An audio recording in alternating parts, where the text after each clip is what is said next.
So it is 7:15 in the morning. Oh boy, the danger zone. Right. Total danger zone. The toast in the kitchen is actively burning. Naturally. Yeah, setting off that like faint smoke alarm in the hallway. One kid has their school shirt on entirely backward. And they're refusing to change it, I'm guessing. Obviously, they're making a stand. And then the other kid is suddenly claiming they have this massive diorama due in 20 minutes. A diorama they've never mentioned until this exact second, of course. Exactly. Never brought it up once. And the school bus. It is arriving in exactly 5 minutes. That is a high-stakes scenario. It is chaos. And here is the thing. If you try to navigate this high-stakes, chaotic moment using the, rigid, sterile vocabulary from Chapter 4 of a standard grammar textbook, Oh, you're going to fail. you will fail catastrophically. The real world just does not care about your cleanly conjugated verb tables. No, it really doesn't, because the real world is, well, it's an exercise in linguistic survival. When we rely solely on that structural language learning, subject, verb, object, we strip away the exact thing that makes language actually stick. Which is context. Context and consequence, exactly. Which is exactly why, welcome to today's deep dive. Glad to be here for this one. Yeah, if you are listening right now, and we know you're the kind of learner who really demands to know the underlying mechanics of how things actually work, we have a mission for you today. A pretty radical mission, honestly. Yeah, we are taking those grammar textbooks, those endless, soul-crushing lists of vocabulary flashcards. The worst. The absolute worst. And we are throwing them right out the window. Just toss them. We are putting the story first today. And the grammar. Never. Right. Or, well, to put it more accurately, we are letting the grammar emerge naturally from the human experience. Yeah, exactly. Rather than, forcing it from the top down. And today, our source material is an excerpt from a radically different kind of English learning module. It's called The Language of Elizabeth's Domestic Life. Such an interesting title. It really is. And this module, it represents a massive paradigm shift. Instead of giving you arbitrary, disconnected sentences like, the apple is on the table. Or the businessman boards the train. Right, nobody cares about the businessman. Instead of that, this program uses continuous animated storytelling. It follows one specific character. Yeah, a dedicated mother named Elizabeth. And we follow her through the absolute crucible of her daily family routine. From the very moment she opens her eyes in the dark. To the moment she collapses back into bed. We're right there in the trenches with her. And the reason this matters to you, whether you're, actively refining your English fluency, or maybe you're just fascinated by the cognitive psychology of learning. Which is fascinating in itself. Oh, totally. But the core takeaway here is that vocabulary only truly becomes permanent when it lives inside a narrative. A list of words is just raw data. Exactly. But a story, that's an immersive experience. And today, we aren't just going to analyze this psychological method from some safe distance. No, we're getting in there. We are going to experience it alongside you. We're going to walk through Elizabeth today, examine the practical vocabulary, and actively drill the pronunciation together. He's going to be very interactive. So, okay, let's unpack this for a second. Why Elizabeth? It's a great question. Right. Why center an entire comprehensive language module on a dedicated mother and her daily family routine?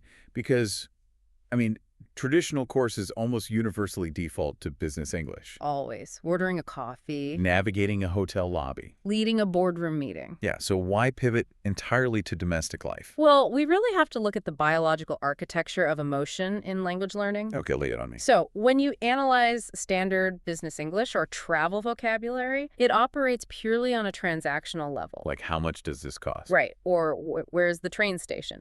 It serves an immediate logistical purpose, but it completely bypasses the deeper emotional centers of the brain. Interesting. The amygdala, which is the part of your brain that processes emotional responses. Just stays dormant. It remains completely dormant during those transactional phrases. But themes of love, family friction, the sheer cortisol-spiking stress of a morning routine. Oh, I know that stress. We all do.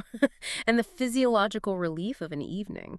These are universal, high-stakes human experiences. So it's like learning isolated words from a business textbook is like trying to learn how to swim, by intensely studying the chemical makeup of water. Oh, I love that analogy. Right, like memorizing H2O is technically accurate, but it is completely useless when you are actually drowning in the deep end. Exactly. Elizabeth's story throws you right into the pool. You learn the strokes, the vocabulary, because you have to survive the morning routine with her. What's fascinating here is the precise neurological mechanism behind your swimming metaphor. Tell me more.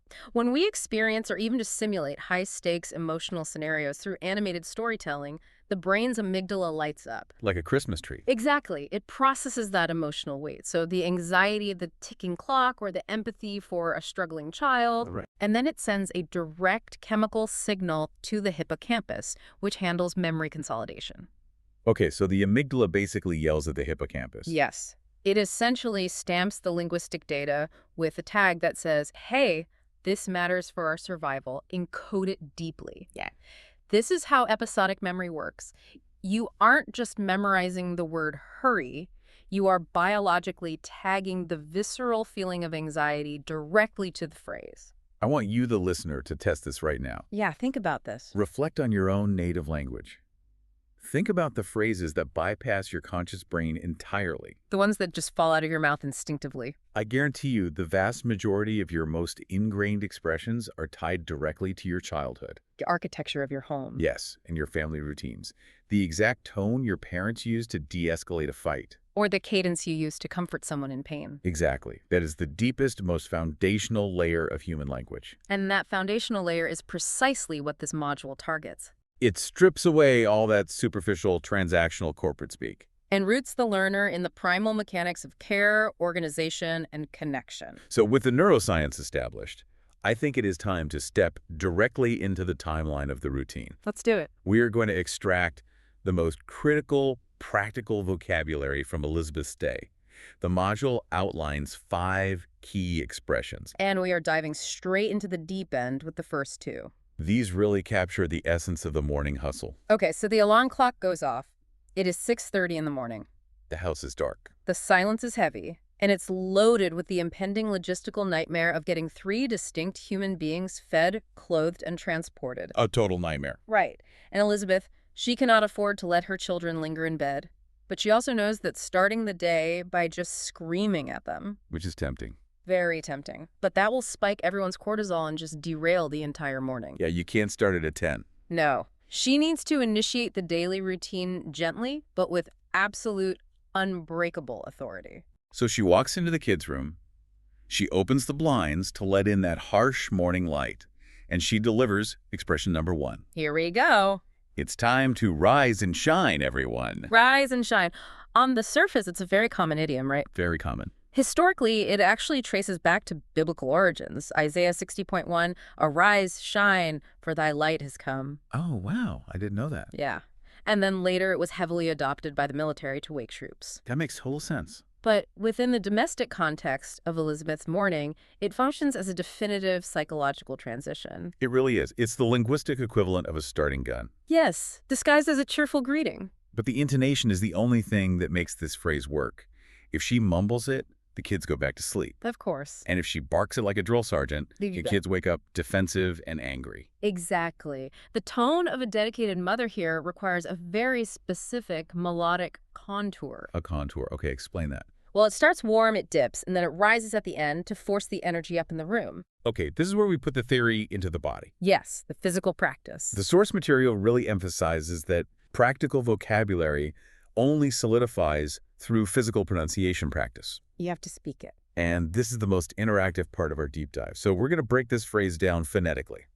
I will leave a clear space for you. Wherever you are right now listening to this, I need you to speak out loud. For this first time, don't even worry about the volume. Just focus entirely on the pitch. Right. Think of the word rise as a physical stretch and shine as the release. Oh, I like that. A stretch and a release. Notice the diphthongs here. The gliding vowel sounds in rise and shine. Your mouth needs to physically open and close on both words. Okay. Let's model that melodic upward inflection. Repeat after me, and I'll give you a second to do it. It's time to rise and shine, everyone. Yeah, take a second and try that out loud. Okay, now for the second repetition, I want you to focus on the breath support. Right, because you are cutting through the sleepiness of a dark room. Exactly. You need maternal authority pushing from your diaphragm. Let's try it again. Repeat after me. It's time to rise and shine, everyone.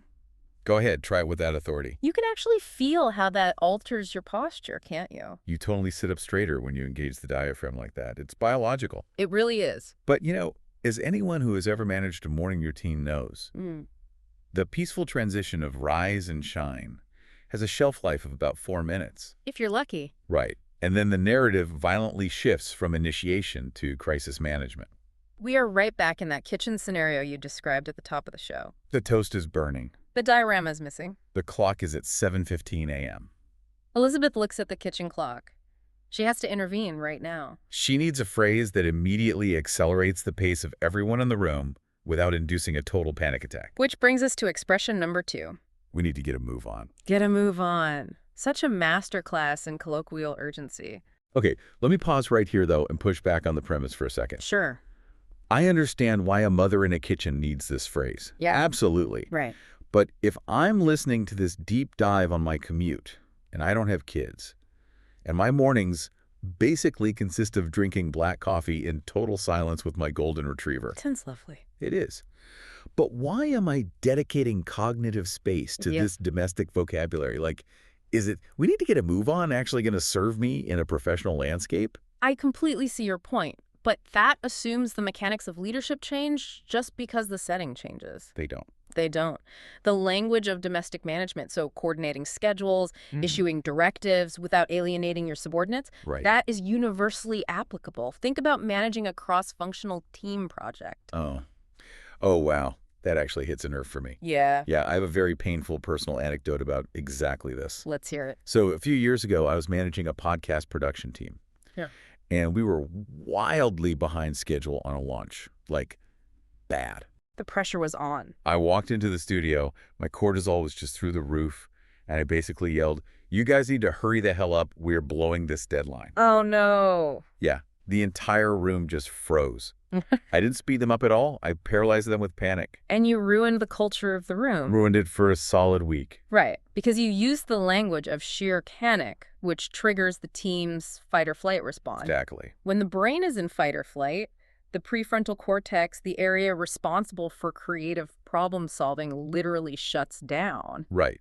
If I had channeled Elizabeth managing her kitchen, I would have walked in, established a calm but firm practice, and said, "All right, team, we need to get a move on." Look at the difference there. It implies collective action. We need to do this. Yes. It's urgent, but it's completely devoid of hysteria.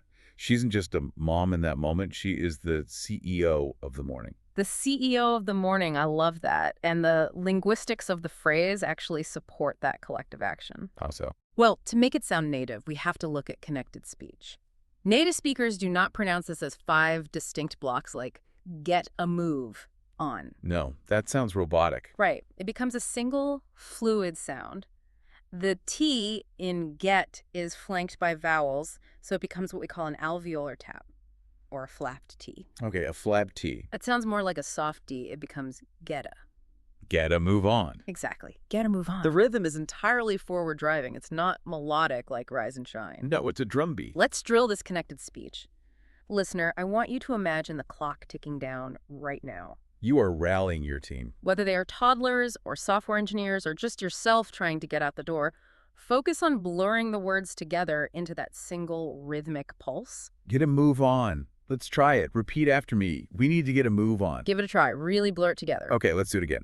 But this time, I want you to push a short, sharp burst of air out of your chest right on the word move. That is where the urgency lives. Exactly. Repeat after me. We need to get a move on. Try it with that burst on move. That linking get a move on, that is the difference between sounding like you were reciting a textbook and sounding like you actually live in the language. It's so true. So the urgency works. Elizabeth gets the backpack zipped. The diorama is somehow miraculously salvaged. Thank goodness. And the bus is caught.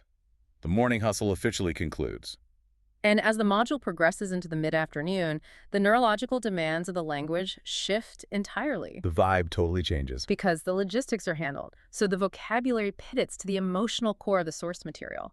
We're looking at themes of empathy, endurance, and dedication. The energetic shift here is massive. So Elizabeth is doing the post-school pickup. Right. Her youngest child gets into the car, And Elizabeth doesn't even need them to speak. She reads the slumped shoulders, the heavy sigh, the total avoidance of eye contact. She knows it was a brutal day. She knows. Mm. And she doesn't interrogate the kid with a barrage of questions, right?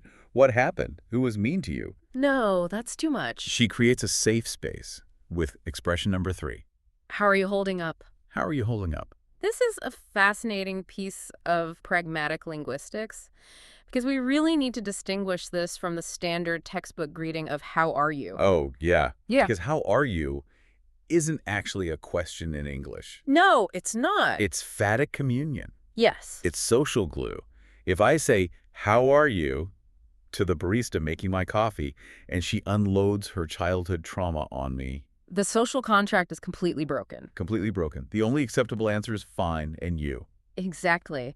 Phatic communion is purely transactional. But how are you holding up does the exact opposite. It actively invites it. It actively invites emotional offloading. The phrasal verb holding up physically implies that the person is carrying a heavy weight, Right.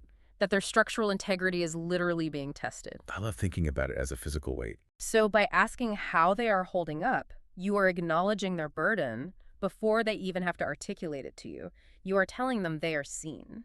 Learning to execute this kind of empathy in a second language, I mean, that is the ultimate threshold of fluency. It's the peak. It's one thing to be able to order a train ticket. It's an entirely different level of mastery to be able to look at a colleague who just got chewed out by the boss and offer them a soft landing pad in a language that isn't your own. So true. And again, the vocal mechanics must match the psychology of the phrase here. You can't say it like a cheerleader. No, if you use the bright, sharp intonation of rise and shine, the empathy is completely destroyed. How are you holding up? Right, it sounds deranged, the vocal cords need to relax, the pitch drops. There should almost be a slight breathiness to the delivery, signaling safety and lowered defenses. Listener, let's practice this. You are no longer the CEO driving the team forward. You are the safety net. Imagine someone you care about deeply just walked into the room looking completely defeated. I want you to consciously drop your chin, just a fraction of an inch as you say this. That physically lowers your resonance. Yes. Soften the vowels. Let's try it. Repeat after me. How are you holding up? Take a second. Keep it soft. Let's reinforce that softness even more. Draw out the word holding just a millisecond longer to show you actually have time to listen. Repeat after me. How are you holding up? Give it a try. Saying it that way physically slows your own heart rate down. It really does. That is the biological power of empathetic language. It is. But, I mean, let's be realistic about family dynamics. The soft, empathetic moments in the car eventually give way to the friction of the evening routine. Oh, inevitably. Homework, dinner prep, exhausted brains. The clash of competing needs within a shared space. Exactly the scenario we see next in the module. Elizabeth's two older teenagers are at each other's throats in the living room. Classic. One needs absolute silence to study for a chemistry final. The other insists on watching a loud documentary for a media class. And the volume is escalating. Fast. Elizabeth has to step in, but if she acts as a dictator and just walks over and unplugs the TV... She creates massive resentment. Massive. She needs the language of negotiation. She needs expression number 4. Let's find a way to meet in the middle. Meet in the middle. Now wait, I am going to challenge the underlying philosophy of this phrase for a second. Okay, challenge away. Isn't meeting in the middle often just a total cop-out? How do you mean? Well, in this specific scenario, meeting in the middle probably means the TV is on, but at a low volume, which means the kid studying still can't really concentrate, and the kid watching the documentary can't really hear it. Nobody gets what they actually need. Right. So does learning this vocabulary just train us to enable bad, watered-down conflict resolution? Okay, that is a highly critical, valid perspective on the action of compromise. Thank you. But we must look at the linguistics of the phrase as a de-escalation tool. Meet in the middle is not necessarily about the final outcome. Okay. It is about altering the geometry of the conflict. The geometry. Yes. When two people are arguing, they are linguistically positioned as adversaries. It's me versus you. Right. Standing face to face, yelling. By saying, let's find a way to meet in the middle, Elizabeth creates a metaphorical third location. Oh. She separates the people from the problem. She forces them to look at this hypothetical middle ground rather than looking at each other as the enemy. Oh, I see where you're going with this. The syntactic structure of the phrase actually does the heavy lifting. It really does. Because it starts with, let us. It's an inclusive proposition. Mhm. She isn't ordering them to compromise. She is joining them in the attempt to find a solution. Exactly. And aesthetically, the rhythm of the phrase is deeply soothing. Tell me about the rhythm. It relies on trochaic meter and heavy alliteration. Trochaic meter. Yeah, that's a stressed syllable followed by an unstressed one. And the repetition of the bilabial M sound in meet and middle, it creates this sense of sonic symmetry. Middle, yeah. The phrase sounds perfectly balanced, which subconsciously signals to the arguing parties that the solution will also be balanced. The cadence is almost hypnotic. Let's find a way to meet in the middle. It has this, like, pendulum swing to it. That's a great way to describe it. If you deploy this in a tense corporate negotiation or, when you're trying to figure out vacation plans with a wildly stubborn friend, We all have one. the rhythm of the English itself lowers the temperature in the room. But syllable stress is paramount here. If you stress the wrong words like, let's find a way to meet in the middle, it sounds erratic and anxious. Yeah, you lose the pendulum. The linguistic anchors are meet and mid. Okay, listener, you are the diplomat right now. Two factions are going to war in your kitchen or your boardroom. You are going to use the symmetry of this phrase to disarm them. Focus entirely on hitting those two M sounds with equal calm weight. Meet. Middle. Let's try it together. Repeat after me. Let's find a way to meet in the middle. Try to find that balance. Once more, lean into that pendulum rhythm. Smooth and balanced. Repeat after me. Let's find a way to meet in the middle. Smooth and steady. It's amazing how much work the rhythm of a language does before the actual definition of the words even registers in the brain. It really is. Okay, so we have navigated the entire arc of this domestic gauntlet. The morning hustle, The chaos, the emotional empathy in the car, the intense negotiation over the TV, and as every narrative must, the daily family routine finally winds down. the evening progresses. The dishes are loaded, the backpacks are staged by the door for the next morning. Because Elizabeth is a pro. She's a pro. The house returns to a state of quiet, but as you observe in the module, it is a fundamentally different quiet than the 6:30 a.m. silence. Oh, totally different. The morning quiet was loaded with anticipation. It was heavy. All right. The evening quiet is saturated with completion. And the vocabulary reflects this shift perfectly. Wow. We move away from the forward-driving action verbs. No more getting a move on or meeting in the middle. Exactly. We transition into the language of reflection, boundaries, and rest. Which brings us to our fifth and final key expression. Elizabeth turns off the final lamp in the living room. She looks at her partner, or perhaps she just exhales into the empty room, acknowledging that the physical and emotional labor of the day has reached its absolute limit. She says, let's call it a day. Let's call it a day. Etymologically, this is so interesting. It originated in the mid-19th century as call it half a day. Oh, really? Yeah, it was used by workers leaving their shifts early. And then by the 1930s, it evolved into call it a day. Meaning what exactly? Meaning the universally accepted declaration that the work, regardless of whether it is completely finished or not, must cease. It is the drawing of a firm boundary between labor and rest. And this right here is where the genius of the story first methodology truly pays off. How so? Because if we just read, let's call it a day on a flashcard 20 minutes ago, it would mean nothing. It's just words. Right, no emotional anchor. But because the listener has neurologically shadowed Elizabeth through the cortisol spike of the burnt toast And the emotional weight of the post-school pickup. and the diplomatic exhaustion of the homework fight. You're tired just hearing about it. Exactly. Landing on this phrase triggers genuine cognitive closure. You are experiencing a resolution to the Zeigarnik effect. The Zeigarnik effect, break that down. Okay, the Zeigarnik effect is a psychological principle stating that people remember uncompleted or interrupted tasks significantly better than completed tasks. Oh, like when a song gets stuck in your head because you didn't hear the end of it? Exactly that. Because our narrative has kept you in a state of unresolved tension all day with Elizabeth, this final phrase acts as the cognitive release valve. The vocabulary actually feels earned. Yes. You are permanently linking the English words call it a day to the physiological relief of dropping your shoulders and taking off your shoes. We are going to give this final pronunciation drill the space it deserves. This isn't about pushing air or projecting authority. No, this is about vocalizing total relief. Let the breath escape your lungs simultaneously with the words. It should sound like a sigh that just happens to have vocabulary attached to it. A sigh with words. I love that. Let's try it. Repeat after me. Let's call it a day. Just exhale it. One more time. Feel the boundary being drawn. The work is done. Repeat after me. Let's call it a day. Take a breath and try it. I genuinely feel more relaxed just doing that drill. Me too. Yeah. And it completely proves the central thesis of today's deep dive. When you allow the vocabulary to live inside a narrative, the language just absorbs into your biology. You haven't just memorized definitions today. You have walked in Elizabeth's shoes. The retention rate of these phrases will be exponentially higher because you have tied them to episodic memory and physical sensation. It's powerful stuff. It really is. Now, to ensure that retention locks in before you leave us, we are going to close with a mini recap. But as promised, we aren't replaying the entire story. No, nobody has time for that.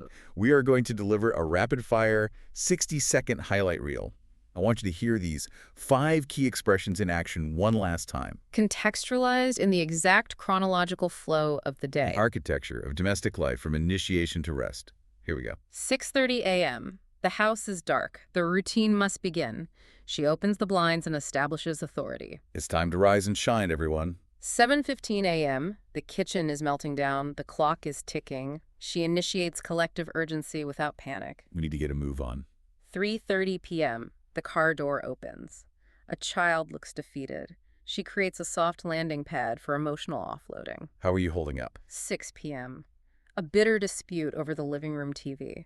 She uses syntactic symmetry to de-escalate the conflict. Let's find a way to meet in the middle. 9:30 p.m. The house is silent. The lights click off. She draws the boundary between labor and rest. Let's call it a day. A complete masterclass in pragmatic, emotional linguistics. All hidden inside the routine of a dedicated mother. And, as we leave you today, this raises an important question to consider. What's that? Well, if the neurological mechanisms we discussed are true, Which they are. right, if the words we use to navigate our environment actually dictate how our amygdala processes stress and empathy, how does actively learning the language of a dedicated mother change the way you view your own daily tasks? Wow. When you abandon the language of panic and start speaking to your colleagues, your family, or even just yourself with the rhythmic diplomacy and care of Elizabeth. Does your own chaotic life begin to feel a little more manageable? Exactly. That is an incredible thought to carry with you. Language isn't just a tool we use to describe our reality. It is the blueprint we use to construct it. Perfectly said. Thank you so much for joining us on this deep dive into the language of Elizabeth's domestic life. And a massive thank you for actively pushing through the pronunciation drills with us. Yes. Engaging the body is the secret to making the mind remember. We warmly invite you to carry Elizabeth's story, her patience, and her vocabulary into whatever chaos awaits you today. Until next time, keep examining the words you live in. And remember, if you're ever feeling overwhelmed by the sheer rigidity of those old grammar textbooks, you know exactly what to do. Let's call it a day.